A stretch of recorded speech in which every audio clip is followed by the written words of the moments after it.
All right, Jamus, please take a seat. Thank you. You can take off your mask. For the record, please state your name, your occupation, and the positions you hold. My name is Jamus Jerome Lim. I am an economist. I am an associate professor in the French Business School, a member of parliament representing Sengkang GRC, the deputy head of the policy research team for the Workers' Party, and the proud father of a 2-year-old daughter. The evidence you'll be giving today before the committee will be taken on oath. If you so desire, you can also take an affirmation. Clerk, please administer the oath.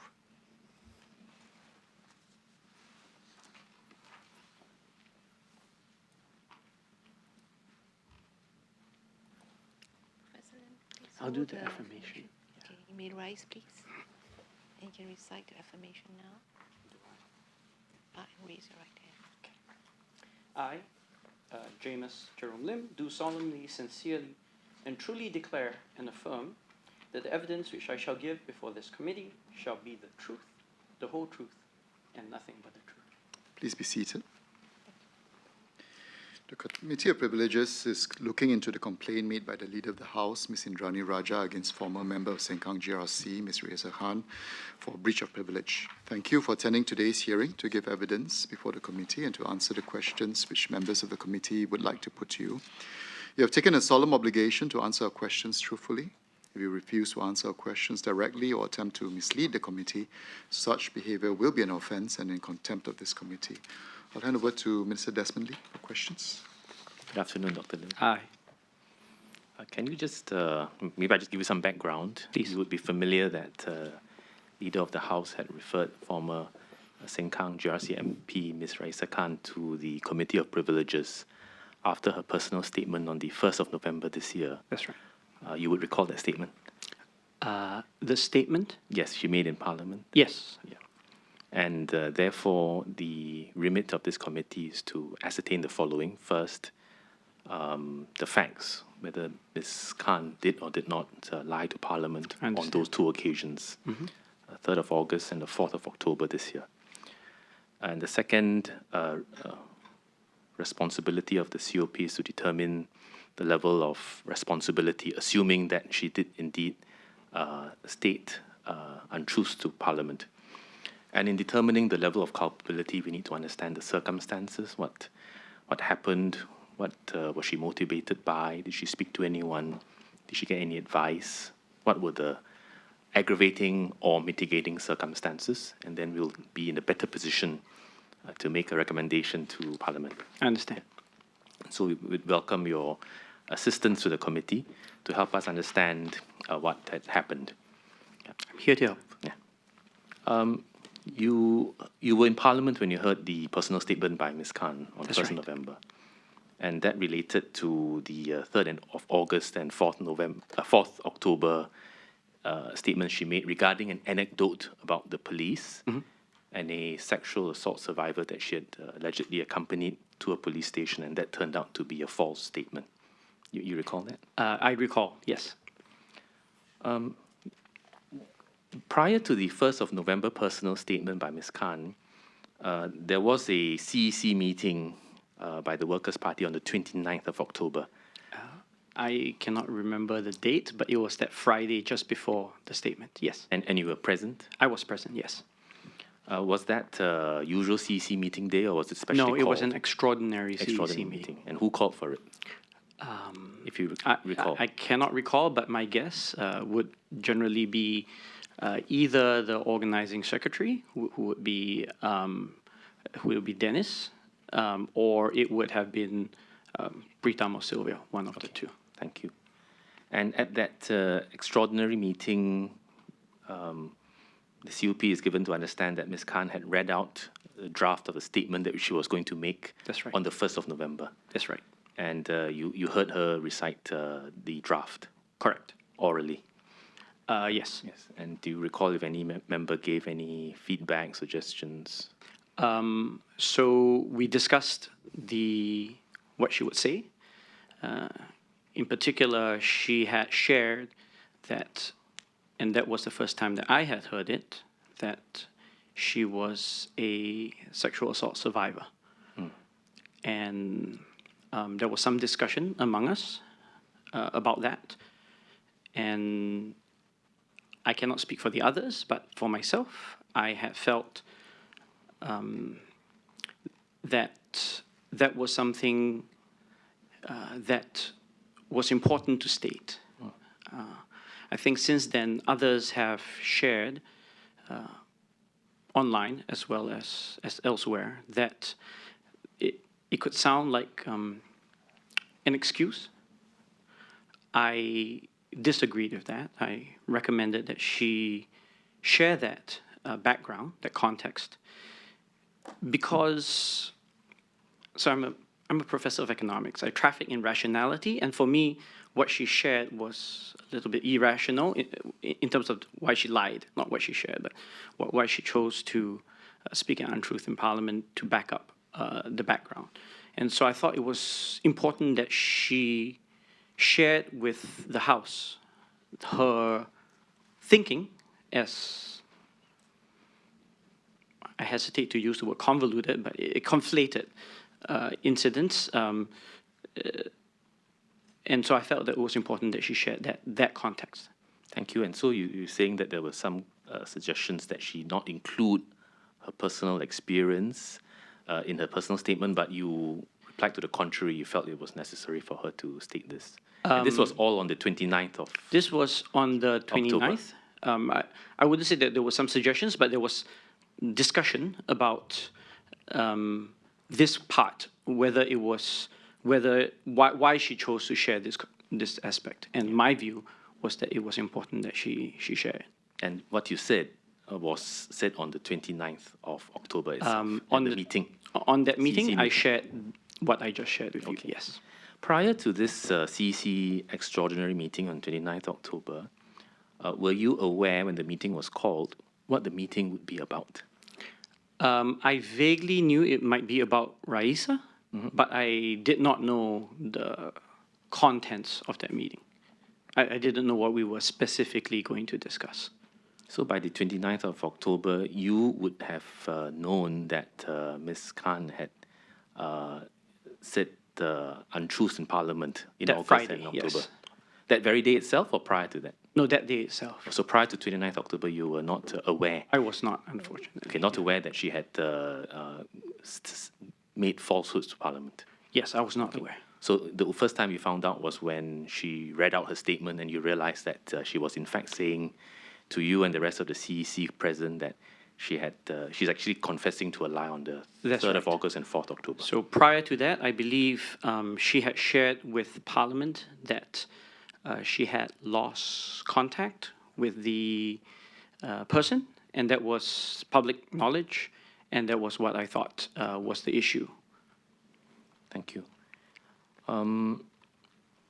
When did you, as a member of the CEC, receive a request for approval to form a disciplinary panel? Was it on the 1st or 2nd November, if you can recall? Or was it much earlier? November, I'm sorry. I cannot recall, but I believe it occurred after that statement was made in Parliament. Okay. Maybe I just draw you to the document in front of you. Maybe the assistant clerk can help. Page 152. And this is a WhatsApp exchange between Ms. Raeesah Khan, Ms. Loh Pei-ying, and Mr. Yudhishthra Nathan. I'm not sure if you are acquainted I with have Ms. heard Loh of Pei-ying. this, yes. And aware of Well, assuming that it's the same, I have not seen it quite yet. If you look at page 152, is that before you? Yes. You see somewhere the 2nd of November, 11:35 a.m., somewhere near the middle. I see it, yes. Says, TSEC. Ms. Raeesah Khan, Yeah. basically before that, she's basically telling Ms. Loh Pei-ying, please don't share this message with anyone. And so it's, Dear CEC, I seek your urgent approval to set up a disciplinary panel to look into the admissions made by MP Raeesah Khan in Parliament. The panel will comprise of chair, which should be Ms. Sylvia Lim, myself, I presume this is Mr. Pritam Singh, and vice chair, for your urgent consideration and approval. Was that what you received? So I'm a little confused because I guess that was probably a forwarded message because It was obviously forwarded message. Yeah. So it looks of course, I cannot recall the precise wording, but it looks very similar to. It would have been consistent with what I thought I received. Yes. So you received a message of roughly of this form, and you replied to approve as a member of the CEC. I believe that I would have replied to approve. Yes. And when you approved, you would know that the DP would comprise Mr. Pritam Singh, Ms. Silva Lim, and Mr. Faisal Manap. Well, it says so there. Yes. Myself, so yes. Chair Yes. and Vice Chair. Yes. Can I draw your attention to an email from Ms. Silva Lim to Raeesah Khan forming the disciplinary panel? This would be in the submission by Ms. Khan dated 2nd December, and there's a Gmail. Yeah, you have it in front of you? I see it It's a now. formal letter transmitted via email dated 2nd November, 6:35 p.m. by Ms. Silva Lim to Ms. Khan, copied to Mr. Pritam Singh and Mr. Faisal Manap. Okay. Yep. And if you look at the text, as you are aware, CEC or Workers' Party has constituted DP, comprising the following persons, to inquire into your recent conduct as a WP Member of Parliament.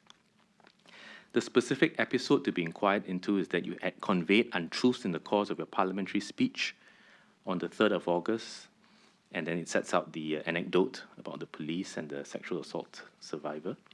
And you repeated this claim on 4th of October, when again asked in Parliament on the matter. However, it was not true, and he went on to set it out. You told the House on 1st November that you had instead relayed what was shared by a survivor in a women's support group in 2018. So basically, this letter telling Ms. Khan that the two episodes are in relation to the 3rd of August and 4th October. I understand. And the next paragraph, the DP is tasked to investigate this episode and recommend to the CEC whether there are grounds to take action against you for violation of Article 20. Okay. So you would agree that this DP was set up to look into the facts involving those two episodes and then to make recommendations on appropriate action, yeah? So to As be stated clear, there. I did not receive this Yes. particular email, so I'm reading the text for the first time, but it does seem consistent with the text we received Yes. as the CEC to form the disciplinary panel. So would that mean that the DP would then would then make findings and tell the CEC facts as to why Ms. Khan lied, what were the surrounding circumstances, what would be aggravating or mitigating circumstances, and then put to the CEC some recommendation on appropriate next steps? To be quite honest, as you all know, I am a political rookie, so I don't know what a disciplinary committee is meant to do, but my sense was that it would gather the facts as you described, and it would make a recommendation to the CEC. So in essence, find out whether she did lie or not, and then what is the level of culpability, whether it's a serious matter or is it mitigated by some circumstances, right? It was to investigate the episode. As it says here, I don't know whether, specifically in your words, I would rather go with the words here, which is that they're tasked to investigate the episode and recommend to the CEC subsequent actions. And as a member of the CEC appointing a disciplinary panel, you would assume that the panel looking into this matter would be disinterested from the episode and the surrounding circumstances. That means no personal interest, no involvement in the facts for which they're supposed to investigate. Would that be a fair assumption as no doubt a rookie member, as you called yourself? I understand. I think that if there was anything material, I trust that the leadership would have shared that with us. Okay. We have been sitting for a number of days and hearing evidence from the senior leadership of the Workers' Party, as well as Ms. Khan herself, former Member of Parliament, as well as some Workers' Party cadre members who also came to testify before the committee. And we've gathered some facts and claims from all the different witnesses, and we are asked to consider the evidence. When you gave your approval for the formation of this DP as a member of the CEC, did you know at that point in time that Ms. Khan had already confessed that she had lied on the 3rd of August to Mr. Pritam Singh on the 7th of August. No, You'll I be did unaware. not. Did you know at the point in time that Ms. Khan had not only on the 7th of August confessed to Mr. Singh, but on the 8th of August confessed to Mr. Singh, Ms. Sylvia Lim, and Mr. Faisal Manap about her untruth on the 3rd of August? No, I did not. Unaware. You recall on the 4th of October, the Home Affairs Minister had, in a ministerial statement, asked Ms. Khan to verify whether her anecdote was true or false, and she said that she repeated that it was true. You recall that? This was Minister Shanmugam. Shanmugam, yes. I believe I recall something of that. Again, I cannot recall the specificities. Yes. And the uncontested evidence by all the witnesses was that on the 4th of October, when Ms. Khan repeated that falsehood in Parliament, there were 3 other people in Parliament who were aware that it was a repeated lie. Mr. Pritam Singh, Ms. Sylvia Lim, and Mr. Faisal Manap. They sat in Parliament, or they later came into Parliament on that day, found out about or heard what she had said, knew that it was untrue. Were you aware when you approved the CEC forming the DP that these facts were existing? No, I did not. And of course, contemporaneously, I did not know that that this was the case. Thank you. Can I bring to your attention this WhatsApp exchange between Mr. Pritam Singh and Ms. Loh Pei Ying? And this is from the bundle submitted by Mr. Pritam Singh. Okay. It says WhatsApp messages between Pei Ying and Pritam.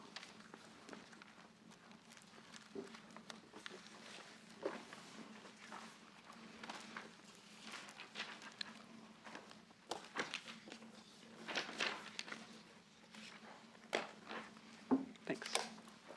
It's few pages of WhatsApp message Okay. reproductions. Would you like me to read through Maybe it myself? I'll take you through, and Oh, as I okay. go through, you stop me if I'm going too quickly.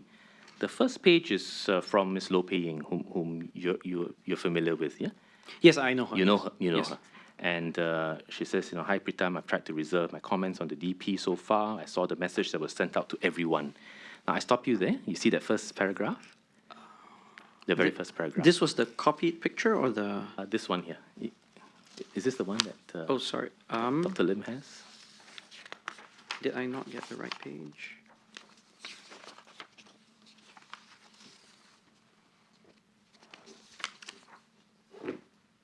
Mine starts with a snapshot followed by hi Pei, how are you feeling? Oh, sorry. I should have realized I jumped to quite a few pages. Okay, so which page? Second, third, the 4th page. It begins with Will Yudish and I. No, hi Pritam, I've tried to reserve my comments. Wednesday, 10th Oh, yes, okay. November, I'm at the page. Yeah, you have that? 1633, yes. 1633. Yes, correct. Mm-hmm. See the first para? But I just saw the message that was sent out to everyone. Mm-hmm. And there was a message that the DP sent out to all Workers' Party members. I presume you would also receive that message blast asking for Workers' Party members to Yes. give their views about the incident Yes. involving Ms. Raeesah Khan's personal statement and confession. Yes, You recall that message? I recall the message, And yes. the message was just a plain message, just asking for Yes. for inputs. There were no facts, no. No, it circumstances. was just Just that. yeah. Okay. And if you just read down, continue reading, I feel it's plain as day, people involved in apology, little backpedaling. Then the third para is about she thinks it's not fair at all to let party members think they have a say in this process. If this is done as a mock consultation exercise, then party members will be unhappy their opinions weren't really considered. If it is not Okay. a mock exercise, then they will likely all ask Raeesah to resign when they do not have the full facts. Okay? You I see that? it, yes. You turn over the page, Dr. Lim, and she goes on to tell the Secretary General, I welcome the DP to be transparent and share their involvement in this. their findings, barring personal information, so that the party can actually make an accurate decision. Yeah? Then Mr. Singh replies, I hear you, PY, which is paying, but I do think we need to give party members a platform to have their say, and so on. And then she replies, I get that, but the DP hasn't exactly told the party of its knowledge and involvement. Okay? And there may be some differences of opinion, but in essence, Yes. this has got to do with I understand. what Mr. Prijam Singh, Ms. Silver Lim, and Mr. Faisal Manap knew prior to the 1st of November about what Ms. Khan had done, Yes. essentially. Yeah. So you see that exchange I see the between a exchange. cadre and the member of the DP. Yes. Okay. Can I now take you to the DP report submitted to the CEC? And I believe you would have seen that on the 30th of November.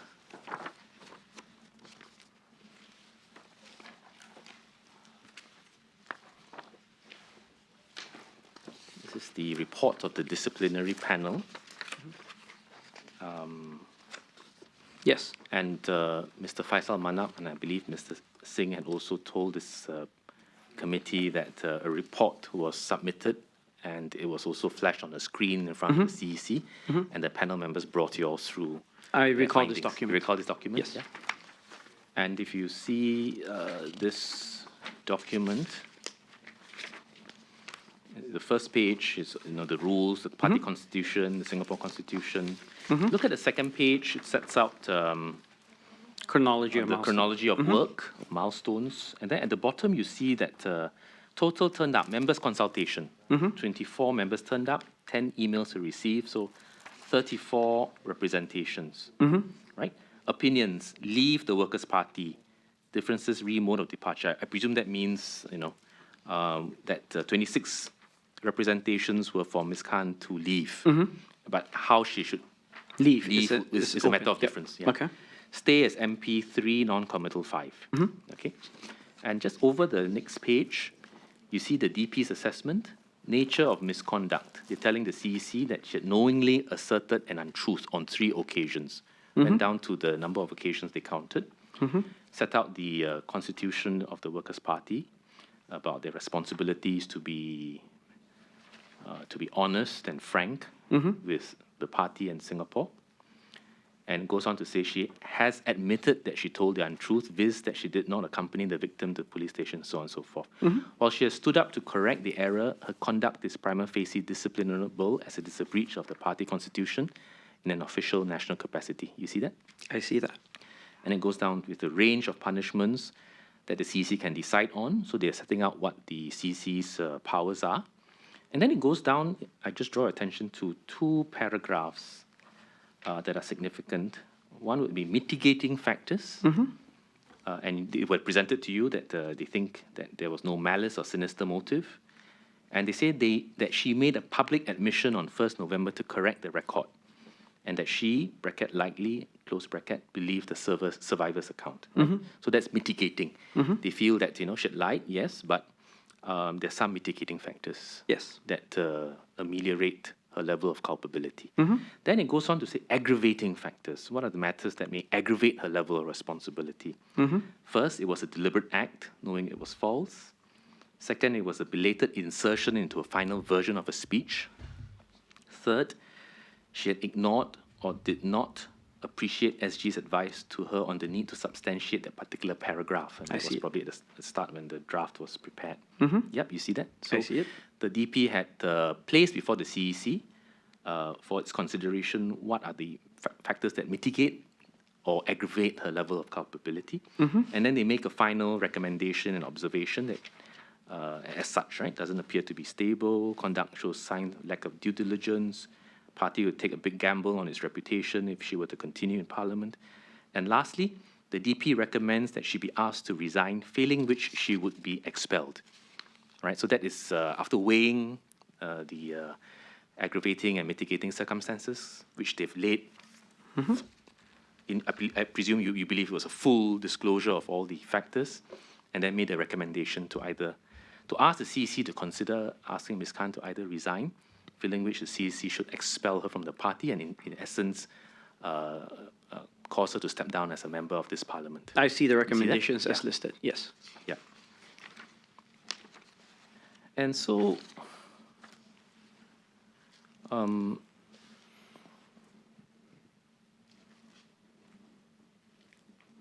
I just next draw you to an exchange between Ms. Khan and your good self? Yes. Maybe I'll present it to you.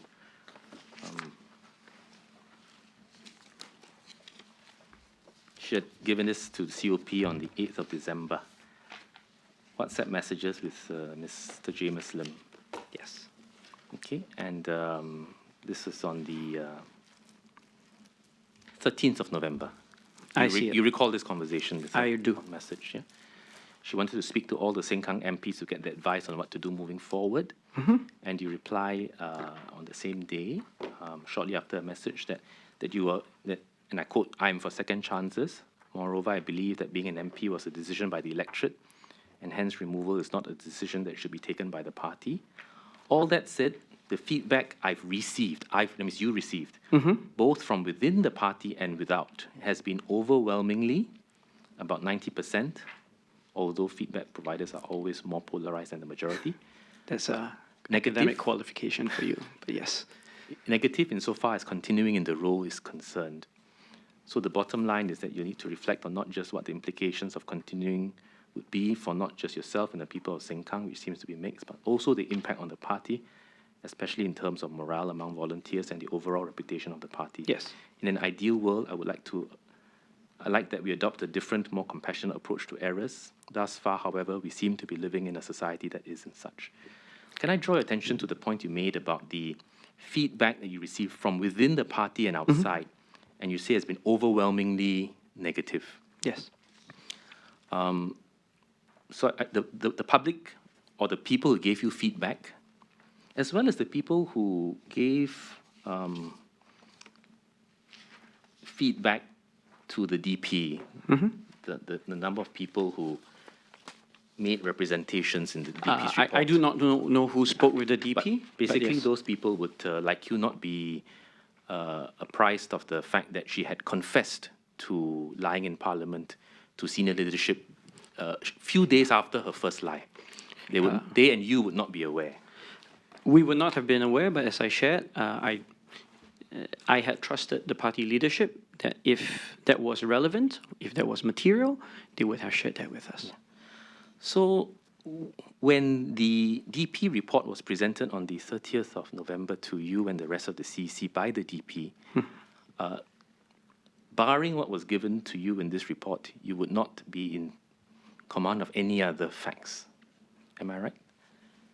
No, that's not correct. I mean, of course, as You know I shared here, may I elaborate? Yes. Yeah, so as I shared here, when I spoke, so I'm, of course, a member of the GRC team, so it is important that I understand in my role the sentiment of our volunteers, the various professional staff that work for us, my sense of ground feedback from the voters. And so when the DP report was presented, it was part of an evidence base that I had independently been building myself, as I shared here. When I said the feedback I've received, and I cannot recall, but I would be pretty sure that this predates the disciplinary committee. Yeah, this is 13 November. Yeah, so this predates the CEC meeting with the... Yes, by 2 weeks about. So, and that's why I was able to say that I have received broader feedback than just what was presented during the CEC meeting. Thank you. So, but on 30th of November, you said on the 1st or 2nd November when DP was formed and you gave your approval as a CEC member to form the DP, you were not aware, number one, that Ms. Khan had confessed to Mr. Singh on the 7th of August that she lied. And number two, that she had confessed to Chairman, Vice Chairman, and SecGen on the 8th of August that she had lied. And then on the 4th of October, when she had repeated her untruths, that the three senior Workers' Party leaders in Parliament knew that she had lied. So- You were not aware of that No, on I the was 2nd not. of November, and you were not aware of that on the 30th of November, 30th, which is the DP report to the CEC. So when you were receiving Yes, the that is DP correct. report, Yes. they presented to you, you were not aware of those set of facts. I was not. As I explained earlier on, when I sought feedback, I sought it not on the basis of whether, of course, I wouldn't have known that, as I said, that the leadership was aware of this set of circumstances, but I sought feedback on the basis of what had occurred in the first instance, including the additional instances, but especially the first instance, which was when she had first told the untruth to Parliament. And the feedback I received was that there was overwhelmingly no way that they would be comfortable with working with someone that had lied. And I do not, of course, I did not ask them whether the fact that she repeated it mattered. I think it was, and I think this is for any layman, it would be something along the lines of this, the fact that she is willing to lie on the record, even once in Parliament, was sufficient to disqualify her as an honest representative. And the negative feedback I received was on that basis, that they did not believe that they could work with someone that had made false representations. So they looked just purely at the instances of lying in Parliament on those 2 dates. Again, I didn't ask them didn't ask them. whether it's the first time or the second time or the fact that they repeated it, but it was that they felt that she was not trustworthy. So in your mind as a member of the CEC, what you knew were as follows, right? That Ms. Khan had told an untruth in Parliament on 3rd August, and she had told another untruth on the 4th of October, and it took her almost a month, 1st November, before she came to Parliament to come clean. So those would be about the only facts that you had to work on. Which is more or less what the public knew. That's right. I suppose I did know a few days before her statement in Parliament that she was going to make it, but beyond that, I learned of various facts as they were presented only when it became public. Yeah. So the very fact that the DP sought to set out aggravating and mitigating circumstances, and while you say you're new to the CEC, new to the party, but looking at how they approach things, they're trying to tell the CEC these are the factors that mitigate her responsibility, and these are the factors that make it seem a bit worse, make it worse, higher level of culpability, and let's weigh what the right decision should be. Again, I cannot speak for the rest of the CEC, but for myself, what was listed here as mitigating and aggravating factors were part of the entire body of evidence, including what I described when I spoke to other people, with which I made my final decision. Okay. So let me now set out what appears to be 2 sets of factual assertions that have been made by different witnesses before this panel, before this committee. And I broadly summarize them as Ms. Khan's evidence and broadly as Mr. Singh's evidence.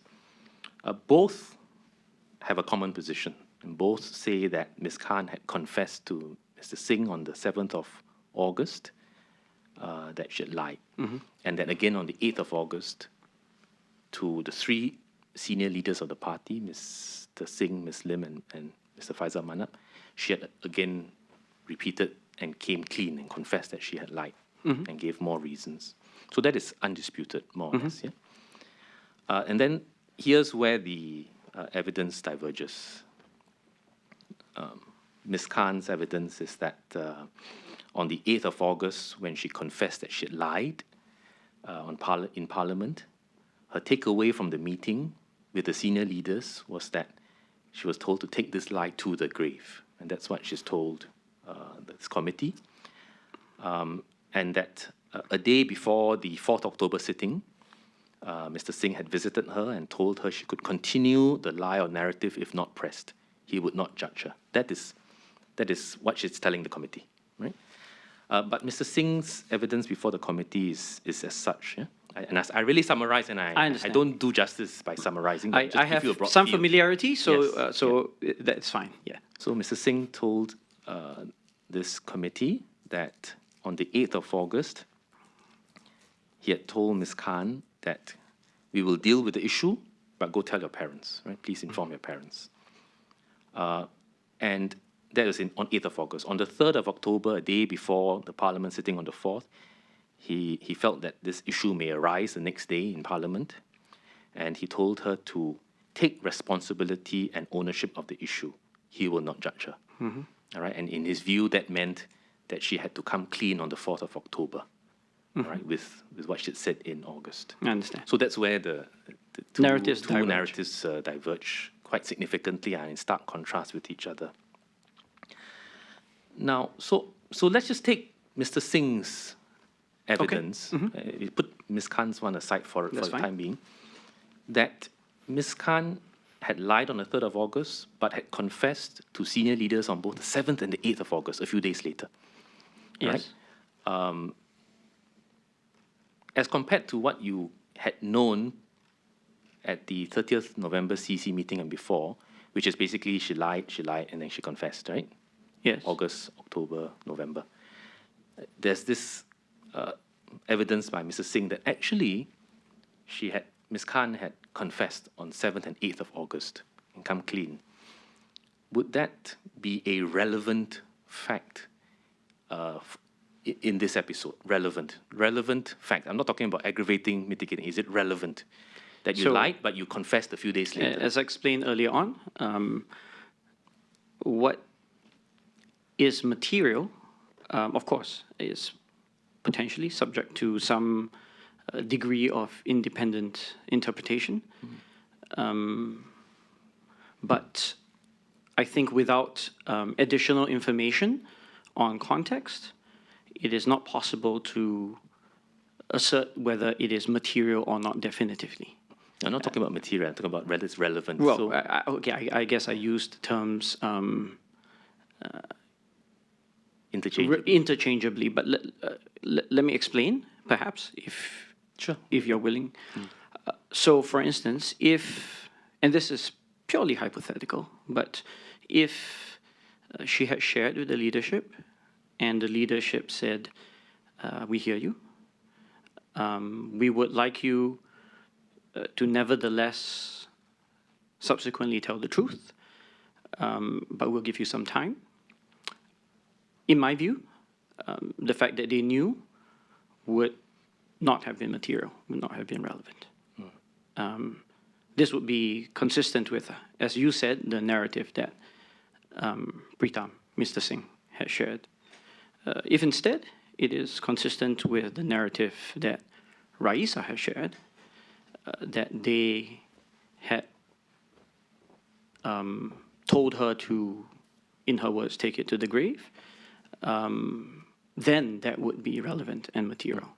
For me, whether it would have been relevant or material would have depended on the context. Yep. And I had trusted at the time, and still do, that they kept that whatever material, if it was material, they would have shared that with me. So given that they did not, I trusted that it was not material. you know from the constitution of the party that it's the CEC that decides on the final course of action to take with regards to Ms. Khan. So the DP recommends, but the CEC has to take that act, whether to expel her, make her resign, keep her, Yeah, I understand. so on and so forth. So you are the CEC is the decision maker. Oh, yes, I know. Yeah. I'm aware of that. And so as you, just taking from what you said just now, whether or not her confession to party leadership was an aggravating or mitigating circumstance, whether it was material, would depend on context, would depend on circumstances. As I explained to you. As it unfolded. It would have depended on the truth of the matter. Correct. The truth for the matter, which the CEC will have to determine based on the recommendations, disclosures that the DP makes to the CEC. Right? Because you are the ultimate decision maker. So I agree with that. I will just point out, at least, again, I cannot speak for the rest of the CEC, but for myself, my decision was not based solely on what was presented by the disciplinary committee. My decision took the entire body of evidence into consideration, as I shared with Raeesah. Yes. But at that point in time when you made the decision, you were not aware of those facts that I put to you earlier, that Ms. Khan had come clean on the 7th and 8th of August. And just taking Mr. Singh's evidence as for now, that that was what he heard on the 7th and 8th of August. And then secondly, on the 3rd of October, what he tells the COP is that he had told her to take responsibility and ownership, and he will not judge her. And in his mind, what he meant was that you must come clean on the 4th of October if the matter is raised, or if the matter is not raised, you must come clean. He had two different versions of evidence. And then on the 4th of October, he was unhappy that she had, in his mind, gone against his instructions. Okay. From his perspective, that was breaching what he had told her to do, or what he thought he had told her to do. Would that fact not also be relevant as a potential aggravating circumstances? Party leader told you, and you breached it. Would that not be something that the CEC ought to be aware of in deciding on the final outcome? Again, I cannot speak for the rest of the CEC. As I expressed, what was in this document, firstly, was in any case I viewed as an incomplete set of factors in any case. So that's the start. And secondly, I believe that if there was any material information, that would have been presented to us. So you trusted the DP, comprising senior leaders, to lay before the CEC all matters that you felt the CEC ought to have sight of and to consider? Because CEC makes the final decision, and there are many people. Yes. You're not able to speak for other members, but all the more so, right? You have to present everything. Yes, you are correct in saying that I trusted the disciplinary panel to have laid out what was material and necessary, but it would have been irresponsible for me to have made a decision of this gravity without also reflecting independently on what I could gather, as I explained, as well as and something that I shared with Raeesah as well, what the philosophy and principles behind what that decision would entail. So I did spend an extended amount of time deliberating within myself. Personally, again, almost to an extent where the few points that were made by the disciplinary panel during that CEC meeting were essentially secondary for my decision. So you say that you supplemented the DP's findings and recommendations with your own discovery. That means you went outside. Yes, my own discovery. Yeah, I guess that's the legal term. But that discovery did not lead you to the information that I shared with you that Ms. Khan No, of course not. It would not. It would not have. That was, I guess, extremely confidential information known to only a few people. So at that point, there was no way I would. My discovery process is not unlike many of you lawyers, very different in nature. I think about the propriety of it. I think, as I shared, as you can see, I thought about what it meant to continue to have Raeesah as a member of the Sengkang team, what it meant for us to be able, for the volunteers and party members to continue to work with her. So they went significantly beyond just what was listed there. But to you, as a CEC member, would it not be relevant to consider whether or not Ms. Khan had confessed when she did so, or whether she had followed instructions, as in the case of what Mr. Singh is telling us, that he had given her some instructions, she disobeyed? Would all these facts be relevant or irrelevant to you as a CEC member determining the fate that is to befall one of your teammates? I think I've explained earlier on, it just depends on the context. If they had instructed her to keep this information, this untruth to the grave, yes, that would have been material. But if they felt that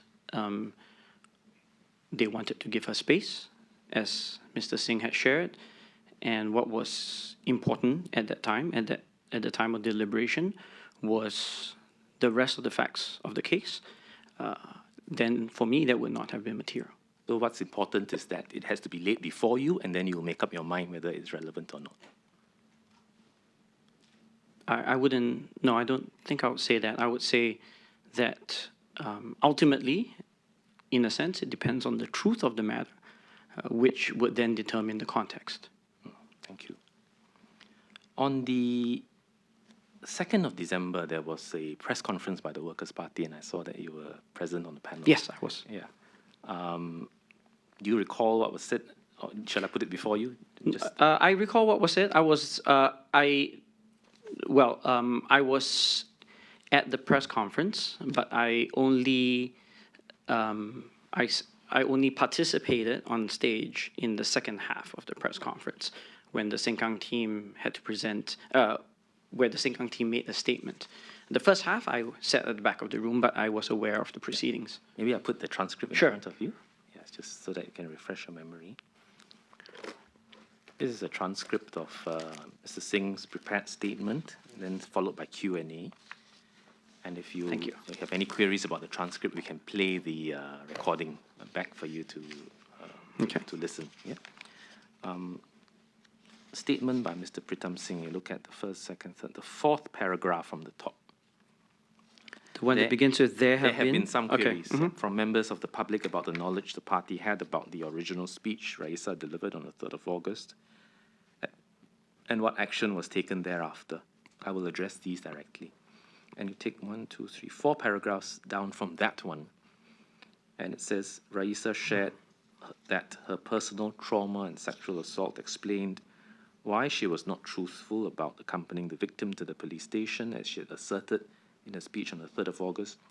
She admitted to this to the party leadership about a week after she had delivered her speech. Would this be possibly the first time you've learned that Ms. Khan had admitted her falsehood to party leadership after the August speech? Yes, I believe so. That was when I first learned. So here we have a situation where a DP was formed by the only 3 members of the CEC, i.e. the senior leadership, who were aware of Ms. Khan's untruths before Parliament in August, and then repeated again in October. So they asked the CEC to let them become the DP, and in their presentations to the CEC, they do not place before the CEC any of the facts pertaining to their involvement or their knowledge. I respect what you say, that all of it really depends on context, and therefore the CEC has to be in command of the facts in order to make up their mind as to whether it's relevant, material, aggravating, mitigating. But would you agree that all the facts pertaining to the 7th and 8th of August, of the 3rd of October, and so on, ought to be in place before the CEC for you all to consider? I think all the material facts should have been in place, yes. Thank you. Thanks, Dr. Lim. No further questions. Bill, on the question Mr. Desmond asked, which I don't think you actually answered. Okay, I apologize. You mentioned about things that are material.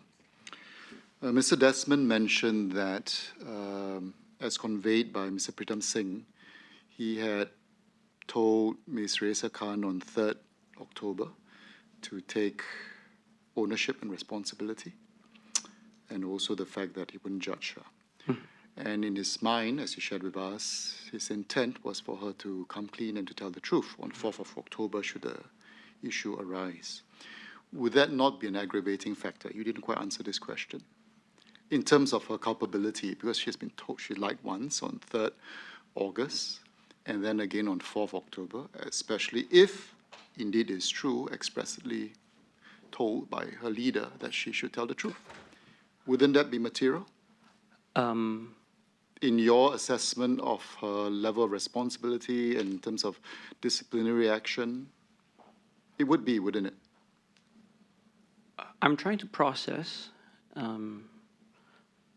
what you mean by whether that information would... You said that it would be relevant only if it's material. So I'm asking you, the fact that if she was told to tell the truth, if indeed that's true, on the 4th, and she didn't, would that not be material for the CEC to evaluate as to her level of responsibility, culpability, disciplinary action? Well, if she had been told to tell the truth, and she planned to ultimately tell the truth, I do not think that that would necessarily be material. So basically, in your mind, nothing is material. The fact that the three of them knew, so there's actually no circumstances in which it would be material, except if indeed they told her to suppress the truth. Otherwise, any other scenario wouldn't be material. Would that be correct? Well, I have not thought through all the possible hypothetical scenarios for which something would be material or not. What I have thought through was what I shared with you based on the two competing narratives as shared with this panel. So if you're asking me to think about additional hypothetical questions based Actually, not we are not on... really asking about hypothetical scenarios, because basically the fact of the matter is that Ms. Raeesah Khan, and this is under no dispute, had confessed to the leader and the rest on the 7th and 8th. And they knew that she had lied. And this, no one else knew, it would seem so, until pretty much 2nd of December when this was revealed. And during the course of that period, I mean, there is an allegation by Ms. Khan that she was told to maintain that lie. There was an alternative view as proposed by Mr. Pritam Singh that he was quite clear and told her on 3rd to make sure that she came clean. But the fact of the matter is that they knew, and this was not shared to members of the CEC. You went on great pains to explain how you gathered feedback from the members, all of which didn't know that she actually had confessed this a couple of days earlier. There's no doubt in anyone's mind that she lied, and clearly it's a serious mistake. But it came, she admitted it a couple of days later. One could imagine whether it is so, that she might be seeking advice from the leadership. As we have tried to determine, is whether was she given definitive direction as to what to do.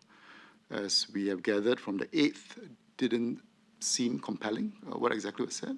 There were different versions as to what the directions were given on the 3rd, corroborated by two other cadre members who heard this from Mr. Pritam Singh on the 12th of October, as he narrated to them. They didn't walk away with that same conclusion either, that he was definitive in wanting her to come clean. So there are different versions. So, but the fact of the matter is everyone you've spoken to had no idea that actually this was shared to the three senior party leaders as of 7th and 8th of... I think we established that nobody knew. So, indeed. And in your mind, this is in no way material. There's no need for anyone. And even if you were to determine that, even if you were to determine that this was immaterial, at least should this fact have been put forward to the CEC, to key members before they gathered feedback? So let me be clear.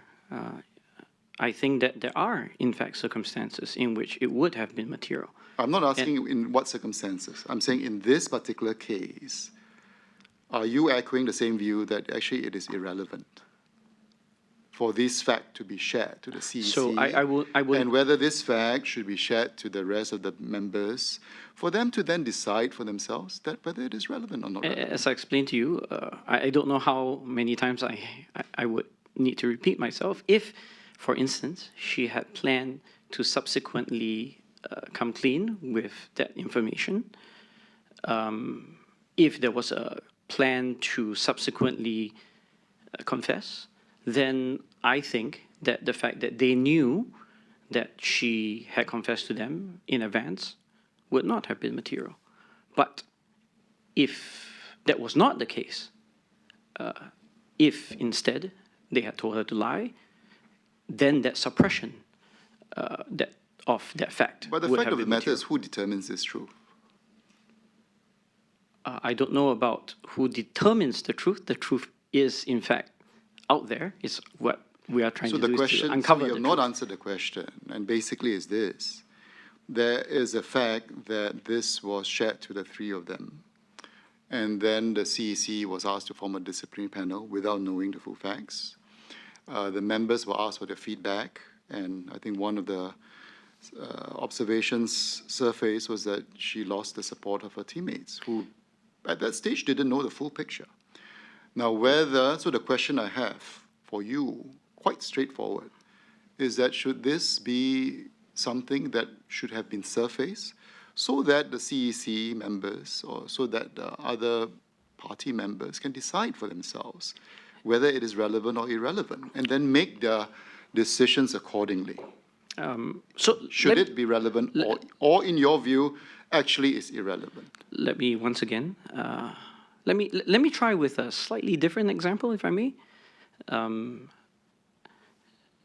Perhaps one way to rephrase this is to say that.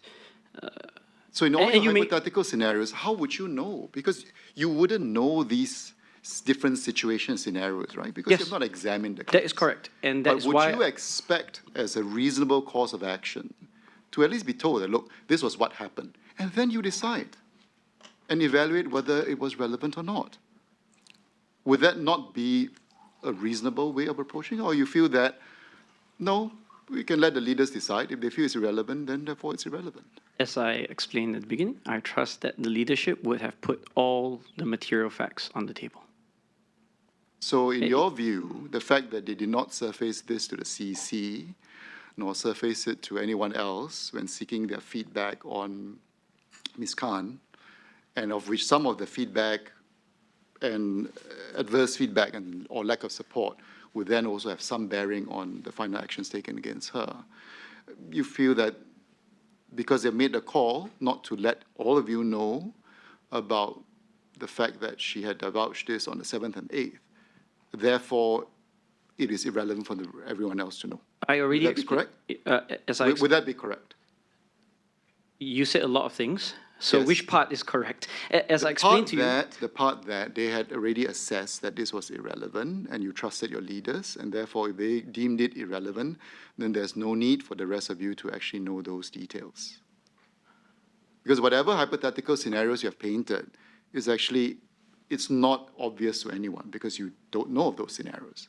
But because they're determined that, therefore that's good enough for you that you don't need to know. Even now in hindsight, knowing what you do know, you feel that it's perfectly fine. In fact, what you just said, now in hindsight, ex post facto, even now when we sit here, I think whether it was material or not, we would have difficulty establishing that unless we knew the actual truth. If the truth was that they told her to suppress Exactly. it, So that we would are have been not. material. So we are trying to determine what that truth is.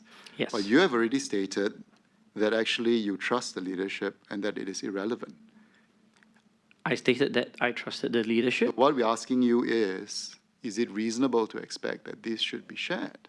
Because even at this stage, in hindsight, there are different versions of Yes. what would seem to be the truth. And we are it trying is- to determine that. It is only reasonable, subject to the context, which is if it was material, then, and I even gave you like a very precise I'm example of asking you when it for would be I'm material. asking you for a straightforward answer to understand how a particular member of the CEC views this.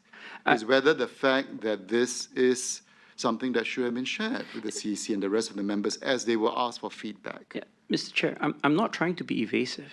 I am trying to genuinely answer you based on the way that I perceive the nature of your question. And the way I perceive the nature of your question is what you're asking me whether I think it was relevant for me for that information to have been shared. My honestly heartfelt response is that it would only be relevant if it was, and it should only have been shared if it was indeed material. You can think, and I even tried to concretize that. So who decides whether it's material? In this particular case, the materiality of it would depend on what actually transpired. So who decides on what's material? I'm asking you for a decision, a perspective. You say it depends on this, it depends on that. So I'm asking you, therefore, on whether it's material. So I'm asking you, who decides whether it's material? Should one not bear certain responsibility to make a certain decision? If I knew that if I were the leadership and I told her that she would ultimately need to share this information, Share what information? That she had spoken an untruth in Parliament, and that it's a hypothetical, but if I had told her that she had to come clean ultimately, but I was now giving her space, then I would think that it would not be material to share the information. So there's no need to share the information with the CEC. There's no need to share the information with the rest of the WP members as you not in that particular narrative of events. If that were in fact true. Noted. Thank you. Any other questions from members? Dennis, any question? Okay, if there are no further questions for now, we'd like to thank you for coming before the committee. A transcript of the proceedings will be shared with you for verification, so do go through it. And if you have any other minor amendments, do make changes and send the transcripts back to us. The transcripts and any evidence given to the committee are not to be disclosed to anyone or published and must be kept strictly confidential until the committee has presented the relevant report to Parliament. So there being no other matters, our staff will accompany you out to the waiting room. Thank you very much. Thank you for your time. Sergeant at Arms, please accompany the witness out. Thank you. Thank you.